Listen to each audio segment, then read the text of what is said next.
Hola chicos, ¿cómo andan? Bueno, hoy vamos a ver lo que es la unidad 4, que sería reproducción celular. Vamos a ver el ciclo celular, la mitosis, la meiosis en células animales y vegetales, la importancia de estos procesos biológicos y también lo que es la gametogénesis y la fecundación. Bueno, para ver en primer lugar lo que es algunos conceptos para entender un poco lo que es la condensación del ADN, y la reproducción en células eucariotas, vamos a ver que el ADN tiene siempre una doble hélice, ¿no es cierto? Hablando de células eucariotas. Tiene una doble hélice, una doble cadena que va a estar como enrollada en sí misma, y cuando se dé la condensación para llegar a lo que es la molécula de ADN, condensada formando el cromosoma mitótico, va a haber diferentes etapas o diferentes, digamos, grados de condensación que se van a ir dando para que llegue a ser lo que es el cromosoma. En primer lugar, para que haya una condensación y el ADN sea una molécula estable, va a necesitar unas proteínas llamadas proteínas histonas. Estas proteínas van a formar núcleos proteicos que van a permitir que la cadena de ADN se enrolle sobre ese núcleo sucesivamente, en diferentes núcleos, ¿no es cierto? Depende de la bibliografía que lean o en donde busquen, van a ver que pueden llegar a dar una o dos vueltas, vuelta y media o dos vueltas sobre ese núcleo de proteínas histonas, perdón, sucesivamente hasta formar lo que se denomina un collar de cuentas o collar de perlas por la forma justamente que tiene. Entonces, ese complejo que se forma se va a llamar nucleosoma. Después, progresivamente, se va a ir replegando sobre sí mismo, todos esos nucleosomas se van a ir replegando sobre sí mismos, y a partir de esa cromática extendida, se va a ir replegando nuevamente, así en forma de bucles, hasta formar lo que conocemos como el cromosoma mitótico, que es toda esa cromatina que está altamente empaquetada para que se forme el cromosoma, ¿no es cierto? Después de que se forme ese cromosoma, primero vamos a ver lo que son los cromosomas en eucariotas. Primero, cómo son va a depender de la fase del ciclo celular. ¿Por qué? Porque en un primer momento, antes de que se replique la molécula de ADN, el cromosoma va a ser este. El cromosoma está formado entonces por los telómeros, que los telómeros son las porciones de los extremos de los cromosomas que generalmente sirven para la protección del cromosoma y que no le pase nada, son regiones que no poseen genes, eh, justamente para evitar cualquier lesión, y va a tener un centrómero. Después de que se replique ese ADN, se van a formar los cromosomas que nosotros conocemos, el típico cromosoma, que está formado por una cromátide y su cromátide hermana. ¿Qué quiere decir esto? Que esa molécula de ADN que tenemos fue replicada para que después se pueda dividir la célula y queda otra molécula de ADN completamente idéntica. Si nosotros vemos acá todo lo que son estas regiones en color, eh, esto representa un gen, esto representa otro gen, y vemos que son totalmente iguales. Entonces, esta molécula y esta molécula, que es su replicación, es su réplica, son exactamente iguales genéticamente. Entonces, estas cromátidas hermanas, que son cada una de estas hileritas, están unidas entre sí por un centrómero.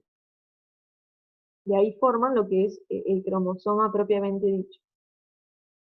Después vamos a ver dos conceptos que son la diploidía y la haploidía. Cuando hablamos de esto nos referimos al conjunto de juegos cromosómicos. Por ejemplo, si yo tomo una célula somática de mi cuerpo, eh, que justamente somático quiere decir cuerpo, vamos a tener nuestra dotación cromosómica diploide, que quiere decir que vamos a tener los cromosomas en pares homólogos. Acá dice, en las células diploides, cada cromosoma tiene un cromosoma homólogo, es decir, que contienen los mismos tipos de genes. Por ejemplo, si tomamos estos cromosomas homólogos, yo les digo, un cromosoma viene de parte de la madre y un cromosoma viene de parte del padre. En esto se basa el concepto de diploidía, justamente, que venimos de dos organismos, por lo tanto vamos a tener dos tipos de cromosomas, uno que viene de la madre y otro que viene del padre. Entonces, estos cromosomas no son idénticos genéticamente, pero sí codifican para lo mismo. Por ejemplo, si tomo el cromosoma de la madre, yo sé que este cromosoma codifica para un color de ojos, por ejemplo, marrón. Entonces, su cromosoma homólogo, que sería de la parte del padre, va a codificar para un color de ojos pero distinto. Por ejemplo, un color de ojos celeste. Entonces, no son iguales genéticamente, pero sí comparten una misma característica, ya sea un color de ojos, ya sea, no sé, un color de pelo, un grupo sanguíneo. Son diferentes, pero codifican para una misma característica. Entonces, si hablamos de una célula somática, vamos a tener 23 pares de cromosomas, o sea que en total van a ser 46 cromosomas. Obviamente esto siempre depende de la especie, este es en nuestro caso. Por ejemplo, acá el mosquito Aedes aegypti tiene 3 pares de cromosomas, por ejemplo. Siempre eso va a depender de la especie. En cambio, si hablamos de haploidía quiere decir mitad. Vamos a estar hablando de la mitad de la dotación cromosómica. ¿Que cuándo va a pasar esto? Cuando hablamos de una gameta. Por ejemplo, si hablamos de la gameta de la mujer, que es el óvulo, vamos a tener 23 cromosomas solamente, porque es toda la dotación que yo tengo de parte de la madre. Si hablamos de la gameta de parte del padre, que va a ser el espermatozoide, también va a tener 23, porque justamente en la fecundación, para que nosotros seamos organismos diploides, vamos a tener 46 cromosomas, que van a ser la fusión, justamente la suma de los 23 cromosomas de la gameta femenina y los 23 cromosomas de la gameta masculina. Acá está el ejemplo clarito. Entonces, si seguimos hablando de los cromosomas, vamos a tener lo que es el centrómero y el cinetocoro. El centrómero, justamente ya lo dijimos, es la parte que une las dos cromátides eh, hermanas, que está bien acá en la parte central de lo que es, de lo que es el cromosoma. Y bueno, básicamente lo que es el centrómero y el cinetocoro van a tener la función de unirse a los microtúbulos del uso mitótico, que después vamos a ver bien lo que es el uso mitótico, pero básicamente sirve para que se unan y se puedan desplazar cada cromátide hacia los polos de la célula para que se formen dos células, obviamente, en lo que es la mitosis, o bueno, cuatro en el caso de la meiosis, ya lo vamos a ver. Pero básicamente tiene esta función. Es como si fuera un complejo proteico que está en el centro del cromosoma y permite que ahí se unan los microtúbulos. ¿Por qué? Porque si los microtúbulos se unen a otro lado, por ejemplo, más cerca del extremo, de los extremos del cromosoma, puede que haya alguna lesión y produzca una mutación. Entonces justamente esto es lo que evita que se rompa el cromosoma o que tenga algún tipo de lesión. Después, el uso mitótico, que es lo que estábamos hablando, el uso mitótico es el conjunto de microtúbulos, que bueno, los microtúbulos son un conjunto de pequeñas proteínas muy chiquititas que van a tener la función justamente de unirse a los centrómeros de los cromosomas y poder arrastrarlos o atraerlos hacia lo que son eh, el par de centríolos, justamente que están a los polos de la célula, para que después la célula se pueda dividir y quede en la misma cantidad de material genético en ambos lados de la célula. El ciclo celular eucariótico, bueno, el ciclo es básicamente la vida de la célula. Es todas las etapas que recorre una célula, ya sea somática o una célula gamética, una célula del cuerpo o un óvulo o un espermatozoide. Vamos a tener tres fases antes de la mitosis o la meiosis. La fase G1, que bueno, puede derivar a una fase G0, la fase de síntesis, que es cuando se replica el ADN, que vamos a tener en vez de esa sola hilera del cromosoma, la única molécula, vamos a tener dos, y va a formar el cromosoma típico. Y después vamos a tener la fase G2, que es la de crecimiento celular. Entonces, en la fase G1, crecimiento y diferenciación de la célula, a producir todas las proteínas necesarias, bueno, ya lo vamos a ver. Y lo que puede pasar acá es que la célula pase a una fase G0, que se llama. Que en realidad la célula no sintetiza ADN nuevamente, no lo replica, ni tampoco se prepara por una posible mitosis o meiosis, para una posible división celular, porque la célula no lo necesita. Por ejemplo, es el caso de las neuronas. Es como que la célula pasa a un estado de anestesia. Queda igual que como está, con las mismas cantidades de enzimas y todo lo que ya tiene, ya creció, ya se diferenció, entonces queda como está. En algunas circunstancias puede regresar a lo que es el ciclo celular, por ejemplo, una neurona, si bien no tiene la misma capacidad de regeneración para nada de todas, eh, en comparación con todas las otras células somáticas, sí puede tener algún tipo de división celular, pero es muy escaso. Tiene que haber algún tipo de señalización para que eso pase. Pero bueno, esta fase G0 es el caso, por ejemplo, de las neuronas, de algunas células musculares, que solamente necesitan que no se dividan, sino que sigan haciendo su función, básicamente. Bueno, después, si hablamos de la fase G1, entonces es el primer estado de la célula después de dividirse. Cuando la célula se divide, esas células hijas que quedan van a empezar a crecer y a realizar el metabolismo normal de cualquier célula.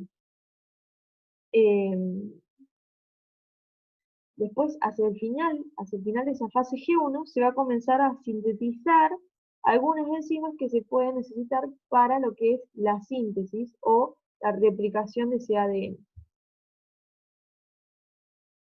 Justamente en esta fase de síntesis ya se produjeron todas las enzimas necesarias para la replicación del ADN, y justamente acá lo que pasa es que se replica a partir, ay, se me fue. A partir de una molécula de ADN se va a replicar y se va a formar el cromosoma en teoría que conocemos. Obviamente que ahí todavía está descondensado, no se ve bien todavía el cromosoma, pero ya está replicado ese ADN. Eh, Justamente quedarían dos moléculas genéticamente iguales que después van a pasar a condensarse para hacer la mitosis o la meiosis. En la fase G2, ahí sí se preparan todos los componentes de la célula para poder realizar la división celular. En material genético, esta molécula de ADN que se duplicó, que es totalmente idéntica a la molécula de ADN que ya estaba, se va a preparar para la división de toda la célula. Justamente tienen que también producir todo al doble, ¿no es cierto? Porque no solamente se divide el material genético, sino también se dividen todas las otras partes de la célula, como lo es el aparato de Golgi, los ribosomas.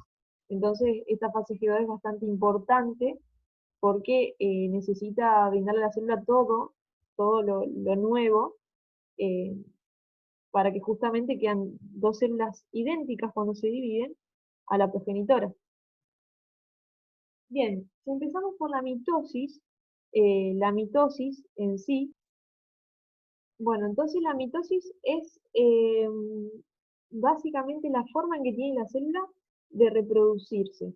A partir de una célula madre, se producen dos células hijas idénticamente iguales. O sea, el material genético es el mismo. No hay ningún tipo de recombinación o anomalía. Siempre son iguales. Esta célula madre va a dividirse en dos células hijas genéticamente iguales. Va a tener diferentes fases, una interfase, una profase, metafase, anafase y telofase. Esta interfase en realidad es todo lo que hablamos, ¿no? Anteriormente, el ciclo celular se le llama interfase a lo que es la fase G1, la fase de síntesis y la fase G2. A eso se le denomina interfase. Entonces, en esta etapa el ADN se va a encontrar como cromatina, que sería el ADN descondensado, que todavía no se formó el cromosoma visible, y justamente el nucleolo y lo que es la membrana nuclear van a estar todavía visibles, es decir, van a estar después. Cuando empieza la profase, el ADN se va a empezar a condensar, formando los cromosomas con todo lo que ya vimos, se van a formar los nucleosomas, con las proteínas histonas, se va a formar el collar de Pearl y así sucesivamente. Va a aumentar la complejidad hasta formar lo que son los cromosomas bien empaquetados y condensados que ya vimos. Entonces esta membrana nuclear va a empezar a desaparecer, porque necesita desaparecer, porque después, en la metafase, los cromosomas, obviamente ya cada uno con su propia cromátide, ¿no es cierto? Porque el material ya se replicó en la fase S, se alinea en el plano ecuatorial, ¿no es cierto? Quiere decir en la mitad de la célula. En la anafase, las cromátidas de cada cromosoma se separan y se mueven hacia polos opuestos. ¿Qué pasó? En esta metafase ya se empezó a formar el uso mitótico, que son todos estos microtúbulos, y se van a unir a lo que son los centrómeros y el cinetocoro. ¿Se acuerdan que estaban justamente en el centro de las cromátidas y las unían? Entonces, cuando se unen estos microtúbulos van a empezar a empujar o a traccionar hacia los polos de cada célula el material genético, es decir, las cromátides, para que, bueno, posteriormente, en la telofase, los cromosomas se encuentren ya en los polos, se empieza a reformar todo lo que es el nucleolo y la membrana nuclear, para que posteriormente, ahí se me fue, el citoplasma se empiece a dividir. Cuando el citoplasma se empieza a dividir, ya estamos en la fase final de la mitosis, y a este proceso en realidad se lo llama citocinesis, que es cuando el, el- el- el citoplasma, perdón, se empieza a separar y como a estrangular en la parte central de lo que es la célula, y finalmente, bueno, se regeneran las membranas y quedan dos células hijas genéticamente iguales con la misma dotación cromosómica, 46 cromosomas, eh, y cada una con su núcleo, sus respectivas organelas y demás. Entonces siempre hay que tener en cuenta que en la mitosis se produce a partir de una célula madre dos células hijas genéticamente iguales y con la misma cantidad de cromosomas, obviamente. Bien, en las células vegetales la mitosis va a ser un poco más, no complicada, pero diferente, porque obviamente que las células animales no tienen una pared celular, entonces es más fácil que se pueda romper o estrangular ese citoplasma junto con la membrana. En el caso de lo que son las células vegetales, la división celular va a ser eh, a partir de una placa que se llama placa vegetal o placa celular, que se va a empezar a formar en lo que es el centro de la célula, y a partir de ahí, bueno, se va a regenerar la membrana y se va a regenerar la pared, y finalmente se van a separar en dos células distintas. O sea, el proceso siempre va a ser el mismo, pero la diferencia es que en las células vegetales vamos a tener una pared que es mucho más, digamos, compleja, mucho más resistente, tiene celulosa, no es lo mismo. Entonces va a haber que formar una placa en el centro para que puedan dividirse de manera correcta ambas dos células. Bien, ahora vamos a ver la meiosis. La meiosis es un poquito más compleja porque tiene bastantes diferencias con lo que es la mitosis. Eh, Siempre cuando hablamos de mitosis vamos a tener como resultado dos células hijas, lo repito muchas veces para que les quede claro.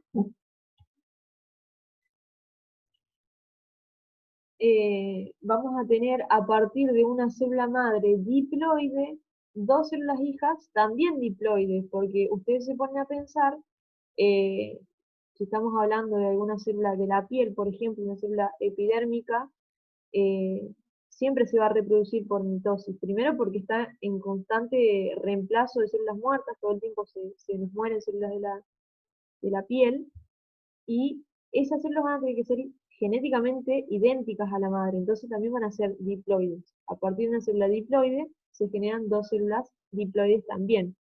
En el caso de la meiosis es diferente, porque ya no se van a formar células genéticamente iguales eh, a la célula madre. Por ejemplo, vamos a tener una interfase igual, va a pasar la fase G1, va a crecer la célula, se va a preparar para la síntesis de ADN, va a pasar la fase S justamente, se va a replicar el ADN, a partir de una molécula va a haber dos moléculas idénticas, y va a pasar a la fase G2. En esa fase G2, que se va a, bueno, a también preparar la célula para la división celular, va a pasar después una meiosis 1 y una meiosis 2. En esta meiosis 1, primeramente, es similar a la profase de la mitosis, pero con algunas pequeñas cuestiones, pequeñas grandes cuestiones en realidad, que va a hacer que va a haber un entrecruzamiento entre los cromosomas, ven ahí, porque justamente acá se va a dar el intercambio de material genético entre los cromosomas, y obviamente ya ahí no van a ser iguales. Y después en la meiosis 2, bueno, esto va a dar como resultado dos células hijas diferentes, ya no son iguales a la madre, y en la meiosis 2 es básicamente igual que una mitosis, pero entonces como resultado van a dar cuatro células hijas haploides. ¿Qué quiere decir? Ya no van a ser diploides. Cada una de estas células va a tener la mitad del juego cromosómico. Por eso es que en la meiosis siempre se va a dar en las células gaméticas, porque a partir de la meiosis se van a formar los espermatozoides y los óvulos. Siempre acuérdense de eso. Bien, si hablamos de la meiosis 1, entonces va a ser una división reduccional. ¿Por qué? Porque ya a partir de una célula diploide va a haber dos células haploides. Vamos por partes. En la profase 1, bueno, va a haber diferentes nombres o etapas más específicas que va a hacer que en la profase 1 vamos a tener la primera fase que es el leptonema, se llama leptonema, que bueno, los cromosomas se van a tornar visibles. ¿Qué quiere decir?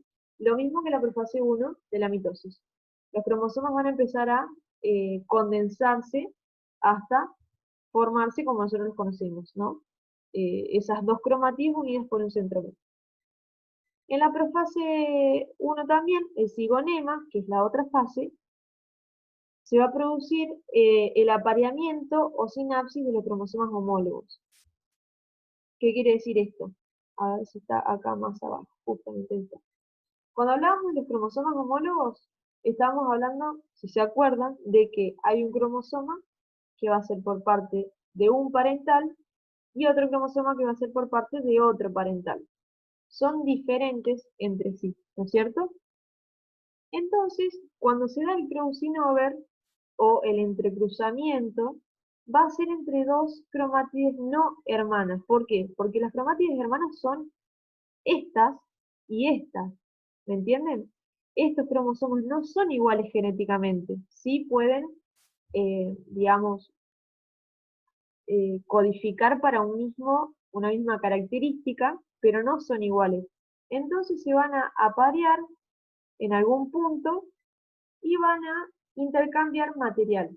¿Qué quiere decir? Que va a quedar una cromatide con un pedacito de la otra y una cromatide con un pedacito de la otra. ¿Se entiende? Se intercambian genes o sectores de esos cromosomas. Siempre estos cromosomas, estas cromátides, que son no hermanas, van a ser las que son recombinantes, porque se recombinaron, intercambiaron partes de sus cromátides y son diferentes ahora. En cambio, estas son iguales a la de los parentales. No sé si me explico. Siempre va a haber dos que son iguales a las de los parentales y estas dos van a ser las recombinadas. Vamos de vuelta. Dos cromosomas homólogos. las cromátides de esos cromosomas que están enfrentadas van a recombinarse, van a intercambiar sectores de ADN de ese cromosoma que está condensado. A esto se le llama crossing over. Este par bivalente o tetra se le va a llamar a los cromosomas cuando forman un complejo que se unen para poder intercambiar esos sectores. Y vamos a tener dos cromátides que van a ser las recombinantes, van a ser las que se unieron, y dos cromátides que van a ser iguales a los padres, a la madre y al padre. Bien, entonces, en el cigonema va a pasar el apareamiento, entonces, de los cromosomas homólogos, o llamado crossing over. En el paquinema, el intercambio de material genético entre cromátides hermanas pasa, crossing over, y a ese conjunto formado por dos cromosomas duplicados, que es lo que veíamos ahí abajo, se lo llama bivalente o tetra, que sería esto, cuando se unen los dos cromosomas homólogos para hacer todo ese intercambio.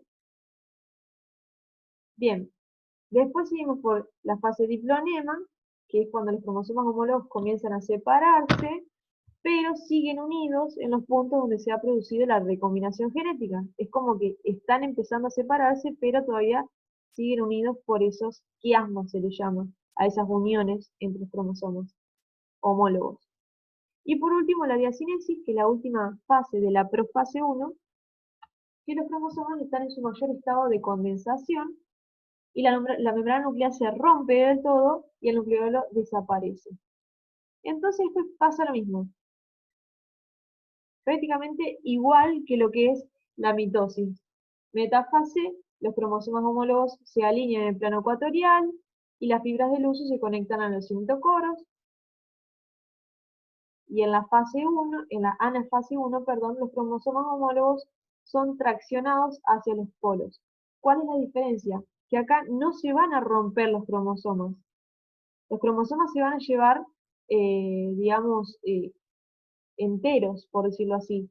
No es que se parten las dos cromátides, sino que se llevan enteros hacia los polos. Y ahí la tetra o par bivalente llega a su fin justamente. Bueno, en la telofase los grupos cromosómicos haploides ya no son diploides, son haploides, llegan a sus respectivos polos. No obstante, como todavía las células no se han separado, se dice que la fase es diploide, pero bueno, justamente van a formar dos células hijas haploides, la mitad del juego cromosómico.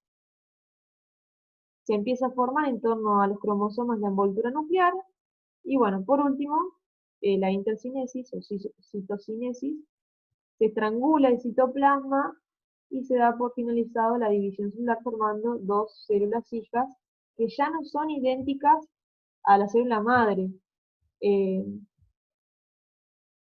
No pasa como pasó en la mitosis, por ejemplo. Ahora son, a partir de una célula madre, se forman dos células hijas que van a tener la mitad de la dotación cromosómica. No son diploides, sino que ya son haploides. Y además de eso, obviamente no son idénticas genéticamente a la madre porque hubo un intercambio ahí. Hubo un crossing over, un entrecruzamiento, hubo un intercambio de información genética, entonces ya no es la misma. No es la misma, no son idénticas genéticamente a la madre. Eso que quede bien claro. Después, la meiosis 2, que justamente pasa como una mitosis totalmente normal. En la profase 2, bueno, se pone el 2 para que se entienda que es la meiosis 2.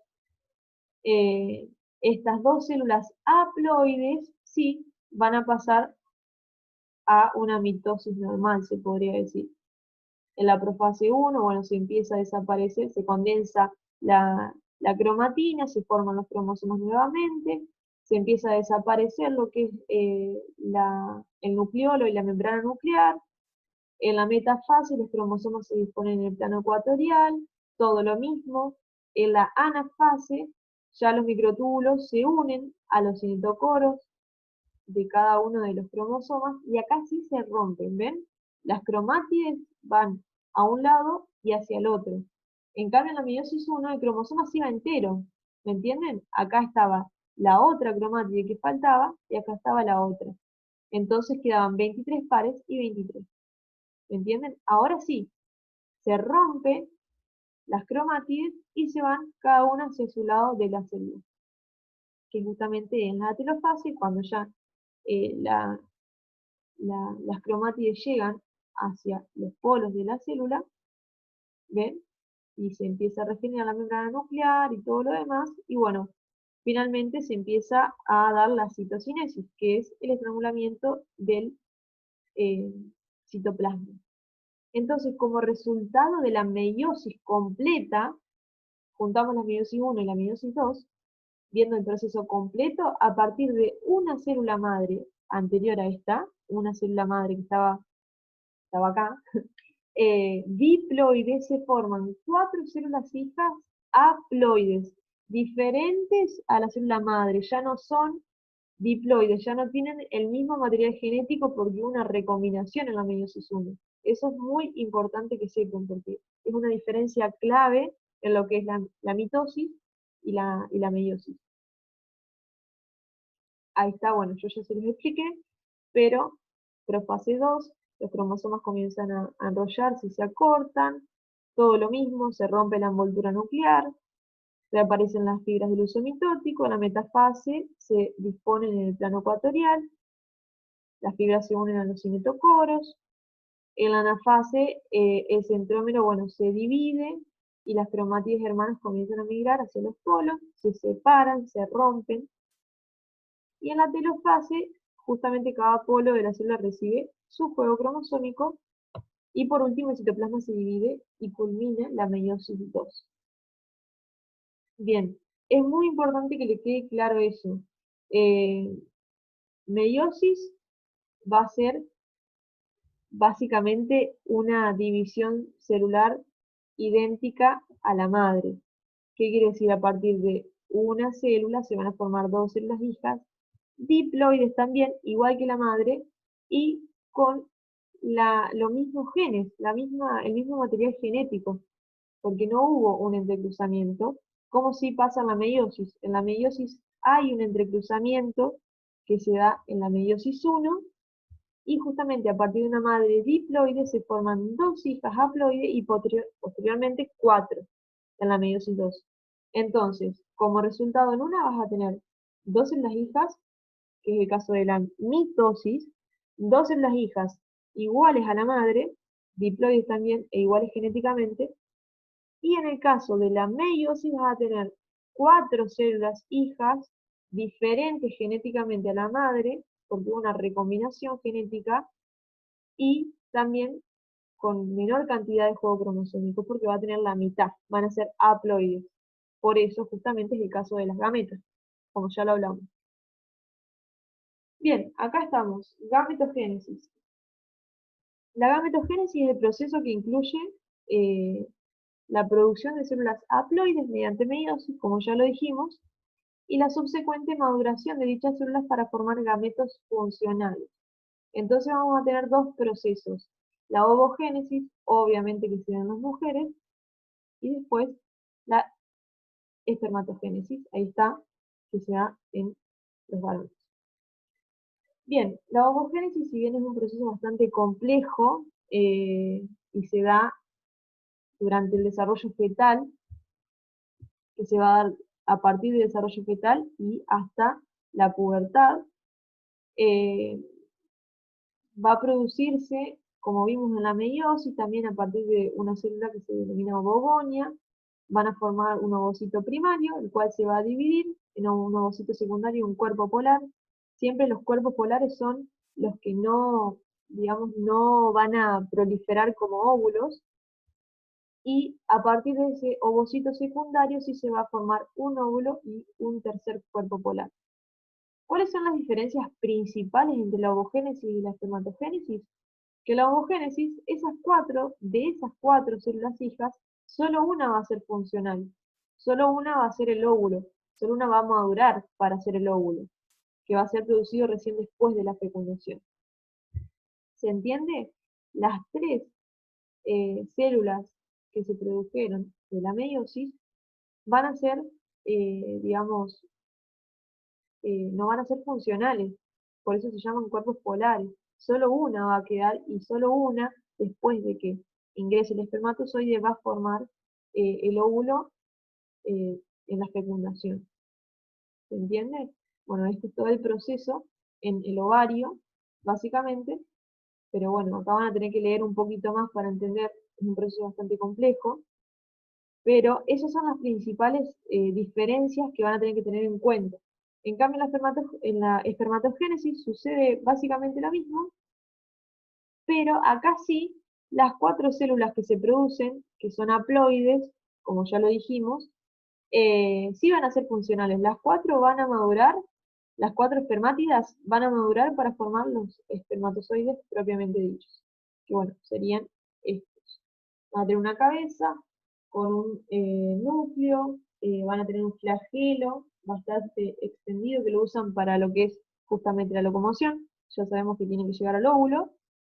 Las mitocondrias van a tener numerosas mitocondrias porque, como ya sabemos, la mitocondria es la que produce energía y va a tener que producir continuamente energía para que el flagelo pueda moverse y permita la locomoción a lo que es todo el espermatozoide, ¿cierto? Para que llegue al óvulo.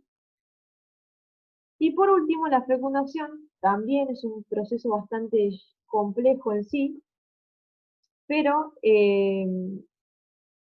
básicamente se habla de cuando los espermatozoides se van a acercar al óvulo. Los espermatozoides tienen la capacidad de producir enzimas que debilitan las barreras de protección del óvulo. Y bueno, cada uno de esos espermatozoides entra en contacto con la membrana, pero solo uno se va a fusionar con la membrana del óvulo. Solo uno va a poder entrar eh, al óvulo. Después de que ese espermatozoide ingresó al óvulo, ahí sí se genera un sistema que permite, que va a impedir el ingreso de los demás espermatozoides, y ahí, cuando sí ya está el espermatozoide dentro del óvulo, se va a producir la segunda división meiótica del óvulo, y va a formar una gameta haploide. Luego de que se forme esa gameta haploide, se fusionan los núcleos de ambas gametas y se forma un núcleo diploide que va a dar lugar a un nuevo individuo, obviamente, ¿no? Porque somos organismos diploides nosotros.